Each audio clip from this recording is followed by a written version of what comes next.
Yo, what's good? What's good, folks? Yo, it's actually been a minute. Your boy just took a little time off, went on vacation. I've been busy just doing work stuff. I actually did a lot of stuff with the finances that I'm gonna have to swing back around on the pre-recorded videos and get everybody up to speed on. But yo, I'm back. I'm back. So let's talk about it. We're gonna talk about two stories today. Before we dive in, I want to give everybody a chance to. Hey, if you're new to this channel, I'm the Debt Free Dad. I'm Marcus. I'm an attorney. And here we're talking about finances and attorney reactions to current events. Sometimes they have a financial nexus, sometimes they don't. Most times they will. Hey, the disclaimer to keep the folks at the various bar associations that I need to keep happy, happy. I am a licensed attorney, but I'm not your attorney. So, what that means is if you're looking for legal or financial advice, you need to go somewhere else to get it, preferably not on YouTube, preferably not on the internet. Don't get finance advice, legal advice, tax advice from people on the internet. I've seen a lot of wrong things. I've seen a lot of illegal things that are given as if it is good, salient advice, and it's actually the worst. Seek a professional in your area. Hey, if you're new to the channel, hey, hit the subscribe button, subscribe to the channel, hit the like for the YouTube algorithm so this content can get out to more people. Now, I got to talk about one thing before I dive into our two stories today. Your boy getting old. Like, I'm getting blind as hell. I thought, like, maybe for a second, like, I was like really nervous. I set an eye appointment. I was like, man, I hope I don't got like cataracts or glaucoma or something like that. But about a month ago, I was cooking because I like to Chef Boyardee it up. I like to be the counselor in the kitchen and do my cooking thing. And I was in there cooking, and I picked something up to look at the ingredients, and I couldn't see anything. I was like, what the hell? It was so blind. I had to literally like hold it this far away to be able to read it. And I thought, like, man, sometimes I'm thinking it's fatigue. Sometimes I'm thinking it's a side effect of the brain surgery and things I had, because hey, my eyes get tired sometimes, or when I'm concentrated for a long period of time, sometimes you just got to pull away, then re-engage. Um, but I thought it was just a one-off thing. Maybe I was sleepy, and the next day it was fine. Then, sure enough, a couple of days later, blurry again. It got to the point where I think I did my last live before I went on vacation, and I was like reading the comments, and I was like, "What the hell? Why are these comments so bad?" So the wife told me that, you're at that magic age. Once you hit that magic age, you're gonna need reading glasses." And I was like, "Nah, that's not it. I'm thinking it's something else." Sure enough, I went to the eye doctor, and they was like, "Bro, you need reading glasses. It's common for people your age."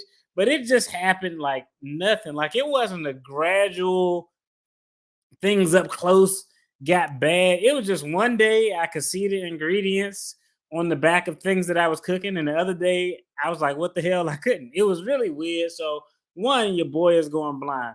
Now, let's talk about these two stories that we're going to talk about today.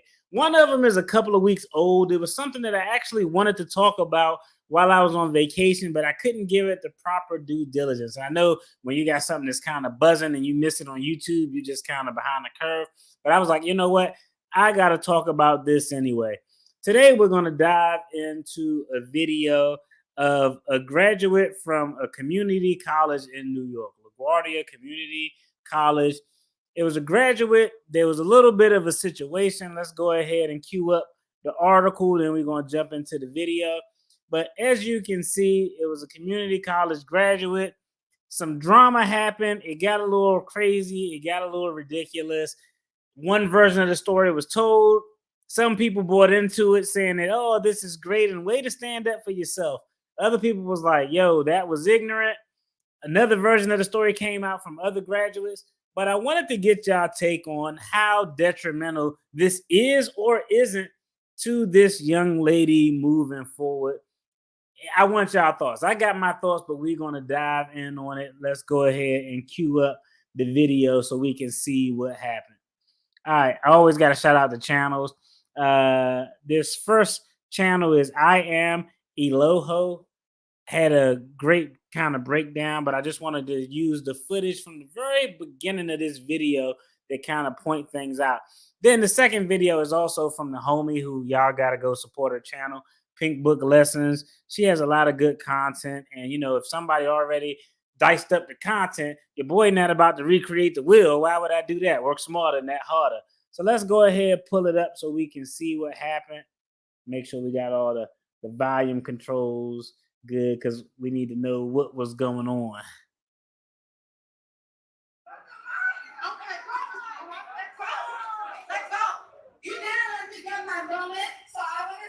My name is Cuddy Jack Diallo, and I'm graduating today. I snatched the life out of my head, so today is going to be all about me. Oh, drop the mic. Congratulations! Good morning and welcome back to my channel, Mother Suckers. Hey, I am Eloho. I've been watching what's been going on this graduation season, and girl. I know y'all saw this floating on your timeline, but let me give you a moment to hear what she had to say about the matter. Basically, what happened was, I was walking on, and we had to announce our names and say our name before we get on the stage. So I was saying my name, and she literally, my name is long. I mean, obviously, I have like 3 syllables in my name. I'm not gonna say exactly my name right now, but okay, just so you get a point. So I didn't even finish getting to say my name. And then the people that went before me and everything, they all got to say their name, their major, and even extras. And me and another girl noticed that she was putting the mic down super fast for some Black people. I don't want to be that person, but that was the team. So, I mean, I just couldn't let that happen because I just feel like I worked so hard to graduate and went through so much shit to graduate that I just felt like I had to reclaim my moment. I'm sorry. I'm not a problematic person. I don't want to ruin no one's day. I don't want to violate anybody, but that's what she did. She didn't even let me finish speaking. She put the mic down, cut me off, but that was the only time I was able to speak. So I just feel like that wasn't right. Now, the comments were... Okay, so now before we even go to the next video, a few things immediately jumped out at me when I saw this. Very few of them were good, but of course, they immediately, as my guy Anton Daniels like to say, sometimes people like to immediately go to the victim Olympics and play the victim. So hey, how I'm an attorney. I like to get all the facts. Immediately, it was a bad look, but 2 things really jumped out. Okay, the first thing was the audacity of these graduates to think that they should even have the chance to get their mic and say anything. Like, I just find that wow. You're talking to somebody who had a high school graduation, had a college graduation, had a law school graduation, had a graduation for some executive leadership programs that took months to get at very prestigious universities and institutions.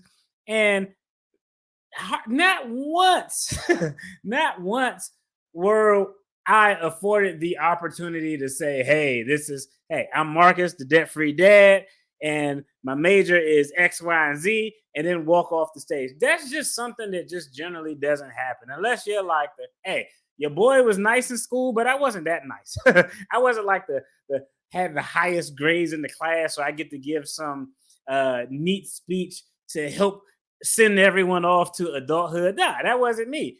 I was someone who, graduated with honors, graduated with high honors.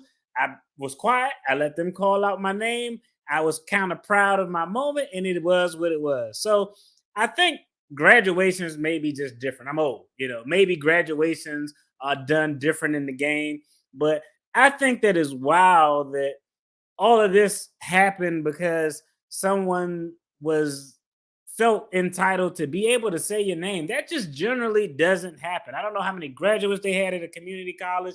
And nothing against graduating community college is actually a smart path to save money. A lot of people can get a lot of great education and lessons from community college. But generally, graduations I've seen, and I've been to not hundreds, but a lot of them, you don't even get to say anything. That's point number 1. Point number two that jumped out to me immediately just watching that video was this sister said that she normally isn't combative or problematic and she didn't want to make things about her. But by doing that, it literally made everything about her. It was other people who graduated that day. We don't even know the facts of what facilitated that whole thing. But just off the break, she made it about her. She took the shine from everybody else who were experiencing that moment and having that moment to achieve. So those were my initial thoughts. I thought it was just a bad look. But you know, the internet is undefeated. When you do something like this and you try to play the victim card or you want to start running in the victim Olympics, if your claim isn't valid, someone else is going to say something. So I want to play this quick video from another young lady who was a graduate at the institution at that same graduation, where she actually explained what happened and we can put things in context. But first and foremost, terrible look, completely uncalled for. I'm gonna be honest, I don't care what that lady did, unless she like snatched the mic and threw it at your head or something. Whatever that conduct was, whatever that sister did was completely uncalled for, in my opinion. And for me, you know, a lot of people is like, oh yeah, salute, props to her for standing up. Get all the facts of what's going on first before you make a judgment. But the other thing is, even if what this sister said was true, which we're gonna find out, yeah, it might be some fabrication to this, but even if it was true, you have to be a lot more tactful in how you handle things. You could have said something to that lady after everything was said and done. There's a lot of ways you can address your grievances so people know that one, you had an actual grievance, one, they know what it is, you can explain it to them, and not make yourself look kind of goofy in the national media, and also not take away from the other people who were there participating in it. I know that's the that's not the drama filled thing to say, but that's how adults should happen. This sister wasn't in high school. This sister was graduating from community college, so she probably was 19, 20, 21, old enough to know better. At that age, I was fighting for my country in a war zone, doing things that I had to do so I can come back home to my family. So she knew enough to know better, in my personal opinion. Now, let's take a look at this short video from another graduate who was at the same graduation. And she is going to put things in context because this sister, hey, she was running in the victim Olympics. She was trying to play the victim game, saying that the African American students weren't getting the same time as non African American students. But people are going to challenge that if it's not true. So let's see what's going on and get her take on things.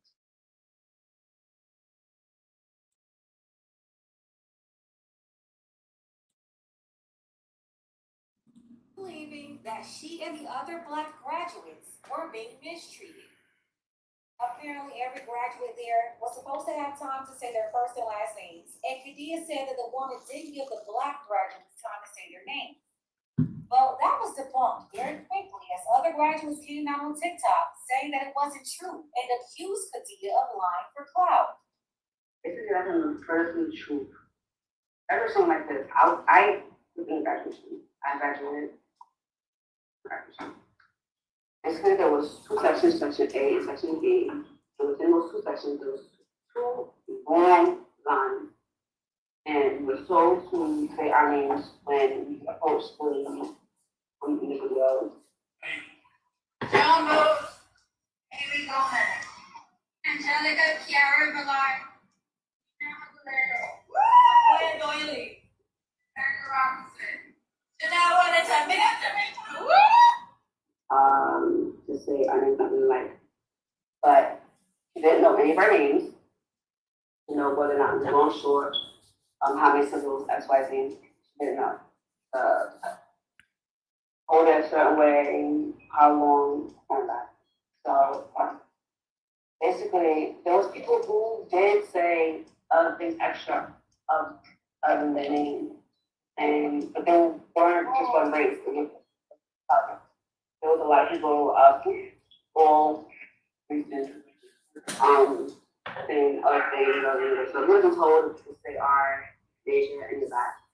We were just being told to say our first and last name. I also have said other things extra than my first and last name. I said I love my mama, and some girl before me who was also a chocolate girl said pick up Jamaica. So I don't see where it is because we're black and all these other things that's coming into play. I also believe that she did that because it wasn't a little white old lady. It wasn't anybody else. I don't believe she would have done that. She would just have Ellen would walk if that was the case. If that didn't happen. Also, the mic was never handed to us for a ticket snatch. The lady was going back and forth to each line because there was 2 lines with a person and going back and forth, going to each person like this to say their names. So it wasn't no pause for somebody to hold the mic to say their name, take it back or anything. So she wanted a moment, she got her moment. That's what she was looking for, a moment. But I would say that graduation was not the best graduation. It wasn't a proper graduation. We didn't go on stage. They didn't hear us out of the diploma. I do think that part of the graduation was stolen, but it wasn't that name stuff. All right, so now that we got somebody else's take, hey, you know I love getting the facts. The facts is the most important thing to obtain.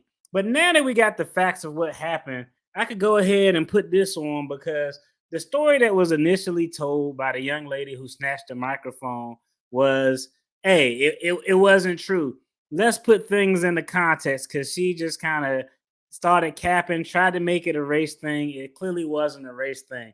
The elderly lady, I don't know if she elderly, but you know, the older lady was a volunteer. She wasn't even a member of the school. She was standing in the middle. There were 2 lines to the right of her, to the left of her. She held the microphone and was holding it up so people could say their name. In that video, I didn't even hear people saying their name major. Person would say their name, they would move it to the next line. Person say their name, move it to the next line. So it was no way that this lady could have snatched the microphone out of her hand unless she tried to snatch the microphone out of the lady's hand first. The other thing, which is 100% true, the sister who debunked the falsehood that was initially told is she's a volunteer. She has no clue how long people names are. She has no clue if they got 3 names, 4 names, if it's hyphenated. That sister had 3 names to make up her full name. Once I hit 2 names, I'm immediately gonna move the mic myself. So I think it was definitely a big clout chase. But the question is, do y'all think that her conduct on that day is going to have an impact on her finances or her ability to potentially get a bag in the future? Y'all let me know what y'all think. Because me, I say yes. In the immediate future, probably for, I don't know, a year, 2, maybe, it's going to be problematic because it's just fresh. I'm going to give y'all this story. I was working for a federal judge who will be unnamed for this story, but I was working for a federal judge and everybody was sending their materials. They wanted to get internship opportunities or work with this judge because, yo, that's a big deal to do in the legal community. And one candidate was amazing. I mean, you know, I'm taking the initial look. So I'm looking through the resume for, you know, what they did, their GPA, is it written well, looking at their cover letter. And this cover letter was well written. It wasn't a generic cover letter where you just rehash what you already got on your resume. It was actually a thoughtful cover letter. The resume was intact, and he had his social media plugged into his resume. So what did DFD do? I wanted to do my due diligence. I was like, let me go look on this guy's social media to make sure that, you know, it's something that wouldn't be unbecoming of this office if he were to get a job here or internship or whatever it was he was looking for. So I go on this guy's social media, and his email address that he has linked to his social media was like Bud Smoker 1998. Now let's put this into context. This dude is trying to get a job with a federal judge, which is a really big deal, a really prestigious thing. He sent in this immaculate resume. He was at like Harvard or Princeton or somewhere. He was at one of those Ivy League schools. But in his social media that he included on his resume, he left his email address up there in his email address. Now, the email address on the resume wasn't Budsmoker98, but the email address on his social media was Budsmoker98. Of course, that didn't sit too well. Hey, people have standards and images that they want to keep up. So do you think that guy got selected? Obviously not. So let's put this into context. This sister's behavior, I don't care if she was in the top 5% of her school. If she came to me, this is just my opinion, she could be in the top 5% of her class in her particular major.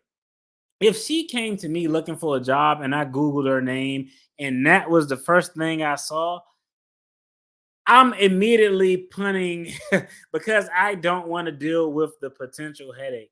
I don't want to deal with someone who doesn't have enough tact to be able to move a little bit more strategic. I don't want to deal with the headache of, hey, what will happen if I say something and this person takes it wrong? I don't want to have to deal with this nonsense or this headache. So I think that conduct is something that'll definitely impact her ability moving forward. Now, it's not going to be indefinite.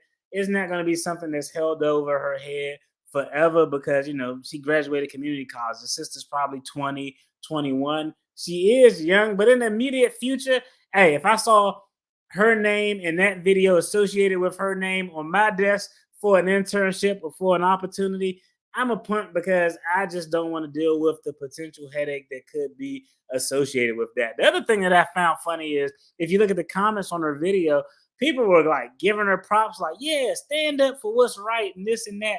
Didn't know all the facts. Apparently, she actually tried to capitalize on it, which is not the stupidest thing to do. Is actually smart. She tried to capitalize on it and create some merch, but that's not something that your boy DFD could support.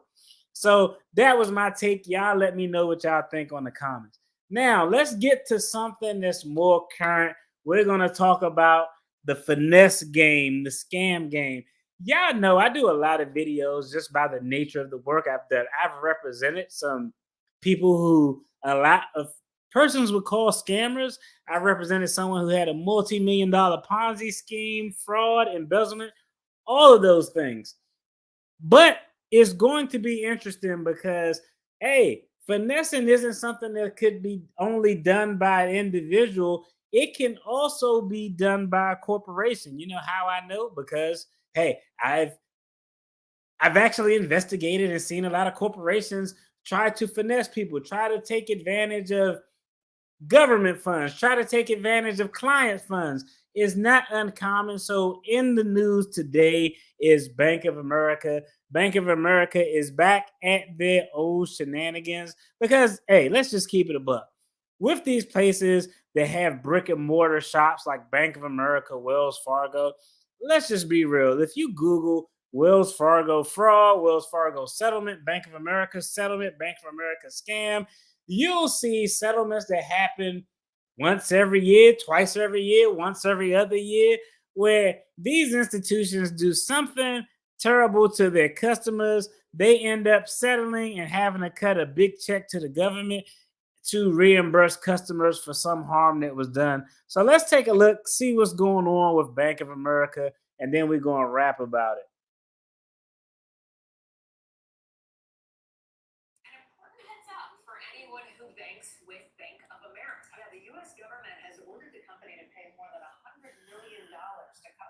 Over illegal fees and other issues.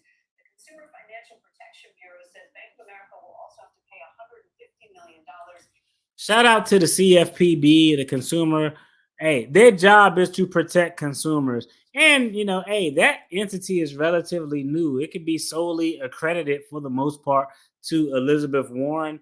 Hey, sometimes when people make a push for something, she made a push for it. The creation of the CFPB came into existence. They're there to protect consumers. They do investigations to try to find these type of things out. And, you know, hey, that's something that Elizabeth Warren just kind of initiated and pushed on and got created. And they're doing their job. They're finding financial institutions who are taking advantage of customers. So shout out to them. Dating back to 2012. NBC News technology correspondent Jacob Ward is with us now. Yeah, Jake, take us through this. What exactly did the banks do here, and or the bank rather, and have we heard anything from Bank of America? Well, so you guys, if you've ever had a non-sufficient funds fee, right now they don't have the money in your account, and a check bounces, but then the bank dings you. Well, it turns out Bank of America was dinging people multiple times for the same overdrawn account, $35 every time, and not telling people about it, such that people could not come back at it. So they were double dipping on certain fees. They also turned out to have been withholding credit card reward points, and they were doing something that Wells Fargo had a big scandal around, you'll recall, just opening accounts without customer consent. It's common. Okay, now let's look at these things, okay?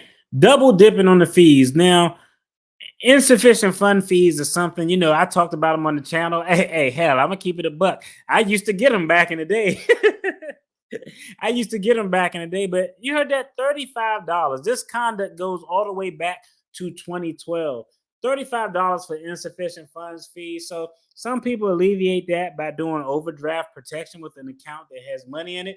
The best way to avoid those overdraft fees is actually by having a budget and knowing what's in your account and what you have to spend. But hey, Bank of America was doing a little finesse.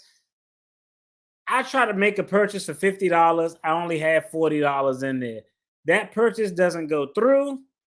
What happens? Bank of America charges me a $35 fee. Now, the company that I tried to make that purchase, what do they normally do? In 2 or 3 days, they'll try to make that $50 withdrawal again. If that money is there, everything goes fine. If that money isn't there, the purchase falls through.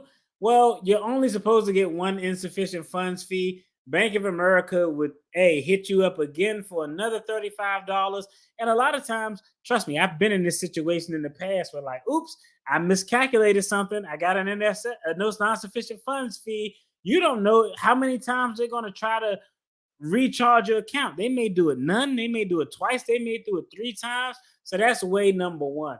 Way number two is, this is terrible. Withholding credit card rewards points. We know most people carry a balance on their credit card anyway.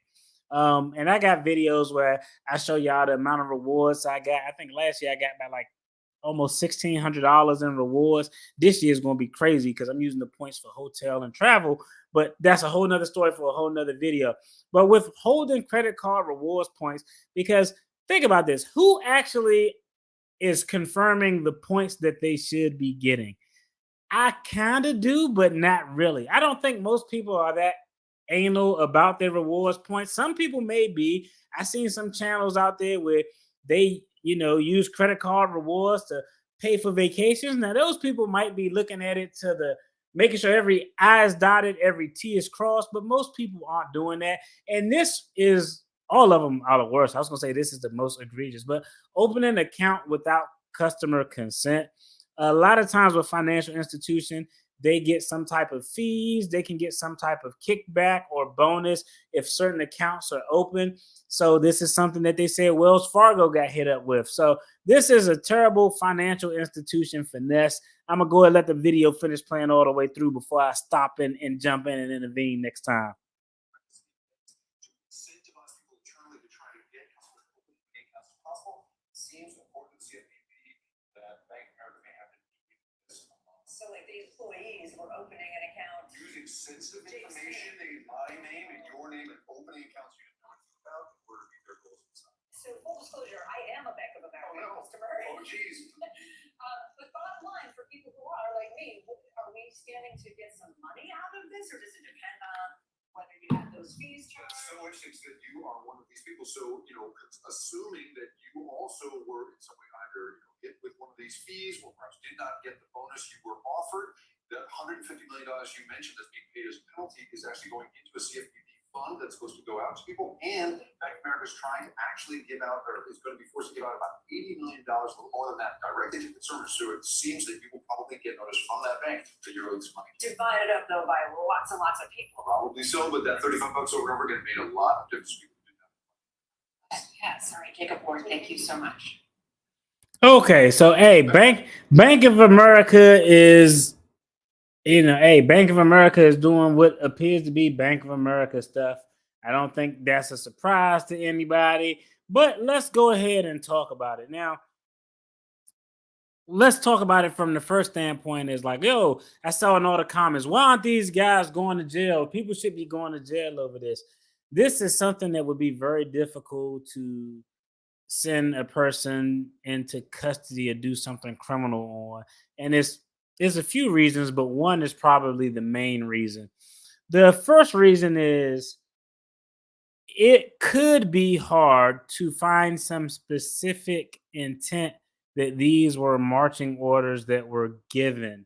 Um, it clearly was done, it was pervasive enough that we know it wasn't one rogue bank teller who was just doing this. That's patently obvious. But the other thing is, we don't know if this was a mandate from above. If it was a mandate from above, what information do we have to prove it? Now, as pervasive as this behavior was to do this from 2012 to current, I actually think it's a strong possibility you can find the requisite intent you would need for some type of criminal charge. The bigger issue is the amount of people that Bank of America services is the problem. And I talked about this before in videos. When a prosecutor is looking to prosecute an entity, a company, one thing that they have to take into consideration is the amount of people that this institution services. Okay. I'll talk in the context of a healthcare provider. If it was a doctor who was overbilling someone, and this doctor was in rural Utah, and he was the only doctor's office for 60 miles, and everybody came to this doctor's office, depending on how bad his conduct was, it may likely get pushed from a criminal matter to a civil matter, because to put in criminal charges to potentially close down that facility would be a detrimental impact on the community, because he's the only doctor, the only physician in a 60-mile radius. Bank of America kind of has that story to protect their interests. That same thing applies. Think about it. If criminal charges stem from this, it could create a bank run. We saw a bank run earlier this year where everybody ran to take their money out of the bank. And they have such a large customer base that that could be problematic. So that's one of the reasons why you won't see criminal charges for conduct like this. Most times it's going to be a settlement and a payout. Now, all of the $35 fees that they took from people, you're not getting all of that back. The whole reason to get a settlement is to negotiate the repayment. So they're going to pay back something less than a dollar for dollar return. For every dollar they got finesse, they may pay back 50 cents, 60 cents, 33 cents, something to that effect. So it won't be a dollar for dollar return. That's just not the way the settlement process works. But I just think that it was an interesting story, because this is something common. This is something that we see all the time. The best thing you can do to just kind of avoid this is, one, keep track, set a budget so you know what's going in. You won't know what's going out. You won't get hit with the non-sufficient funds fee. You won't get double dipped for the non-sufficient funds fee. As it relates to the credit card rewards, like I said, I don't look to, oh, I bought a pizza. Let's see if I got my 2% back. I don't look to identify it like that, but I do have a general understanding of what I spent and how the points should allocate themselves out. You can do your due diligence and actually break it down, but that's a lot of time and effort. But if you want to do that, that's a way to protect it and protect yourself. The biggest one is them opening accounts in your name to get bonuses and incentives.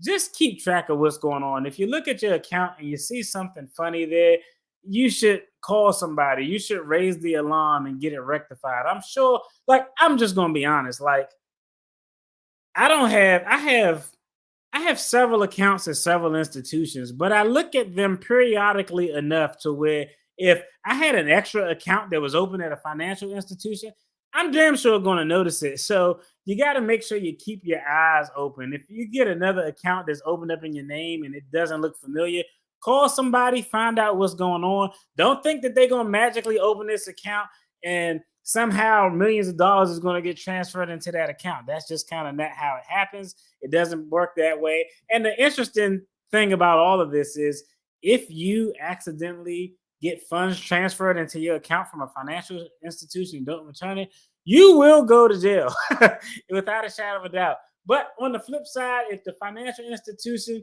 does a little finessing to game you out of some money, nobody's going to go to jail. They're going to settle it. And with these settlements, the profits is already baked in. If these guys essentially are returning $250 million for these scams that occurred from 2012 to now, that means they probably made 3 or 4 times that in the process of doing it. That's just kind of how it is. I wanted to give y'all a quick video, let y'all know what was going on. Y'all let me know what y'all think about Bank of America on the finesse side of the game in the comments below. And if you enjoyed this video, check out the content on the screen. There's going to be more content related to finances and attorney reactions. Peace.